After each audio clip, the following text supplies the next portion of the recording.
The SRC, together with the university's management, called an emergency meeting to address the student body on issues of transformation. Students, staff and members of the public were eager to have the Vice-Chancellor address them on issues that transpired during the week.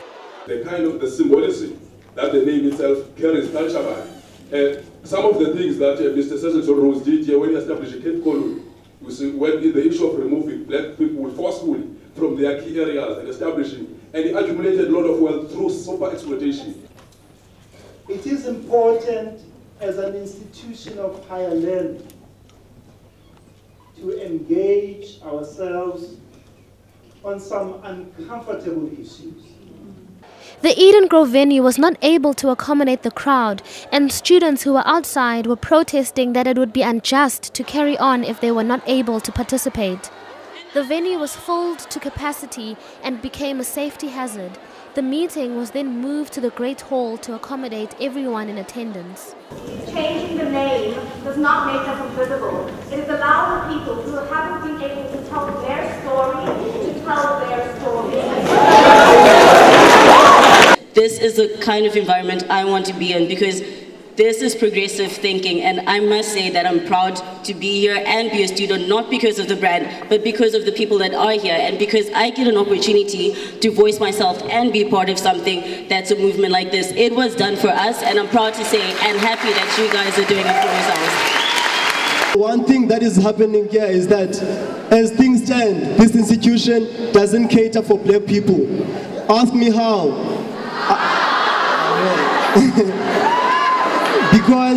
Because me personally, I'm a child of a working class, and a very, very low working class even. And in that, I am a victim of the history. But then each and every time I happen to bring that up, people were gonna say like, hey, get over it, get over yourself, get over it. It has happened, and then let's move on. After all views were put on the table, the Vice-Chancellor took the opportunity to express his pride in being part of a student body that is brave enough to speak earnestly on uncomfortable matters.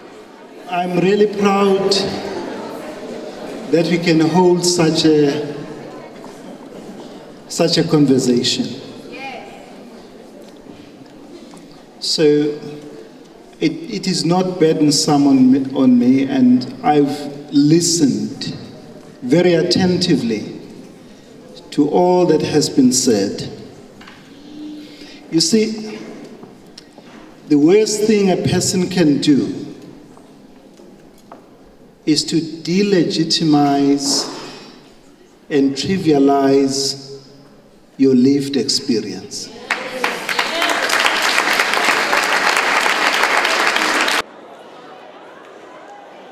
I think that we need to take this dialogue back to NMMU, and we need to have that kind of space which was allowed for here, where students at the NMMU can speak about issues of institutionalized racism or institutional racism, whichever one you want to call it, at the NMMU, because hey, we've undergone that name change. We were former UPE, Old Technicon. Our name was then changed to Nelson Mandela. We merged as campuses, but yet we still have issues pertaining to the broader picture of lack of transformation. Yes, a name can be changed, right? And there's issues of symbols and what they mean and all of that, acknowledged, fine. But have you changed the system itself within the university of racism? Have you changed the mentality of people that need to come on board for that process to actually end well? And in this case, let's change the name, but when we go to the lecture venue tomorrow, does it change the attitude of a white lecturer on a black student? Not necessarily. It just means that the name has been changed. So it is our duty and our role as the young student to change and shift the reasoning of this institution. Well, for me, I don't think we can measure the achievements of this meeting tonight. You know, it would be too premature for us to really articulate on whether or not there has been anything achieved. But one thing that I do want to acknowledge, which is different to all the years that one has been at Rhodes, is that we at least had this conversation.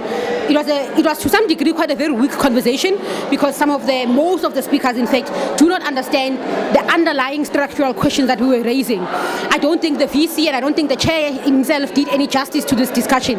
But at least as Rhodes University, we are getting somewhere to at least raising this and bringing it into public discourse, which is something we had never done all these years before. If we don't change the name, in some way we need to start that transformation anyway.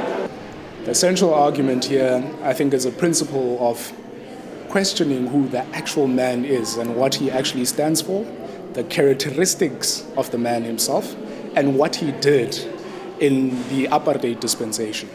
And what we today in a democratic society stand for. And we have to understand that we are human beings, we are students, and then we are SRC councillors. I'm quite happy today. I'm realizing, because my main concern was that there was a lot of comments on our Facebook page which were running, just looking at the changing of Rhodes University's name as an isolated issue. But I'm quite proud today that we saw transformation, not just on physical transformation, but it went more beyond that. There's other issues which I think we need to tackle with, because I'm of the view that if you want to see total transformation, you can't just change the body, but you must change the inside of the body as well. And so I'm happy that in things like institutional culture are being challenged. Students are raising issues that I think I'm happy that our university is not like a university that are taking that, focusing on the physical transformation solely, but we are looking at other issues, and that shows that we are more intellectual and we are more grown, and we see transformation on a broader scale, more than just one aspect of it. Rhodes So Wide captures that, and this is what I said in my speech. Personally, as a black student here, especially in my first year, these are the truths captured by that hashtag, and these are the truths captured by the post on Facebook, on Twitter, and everything.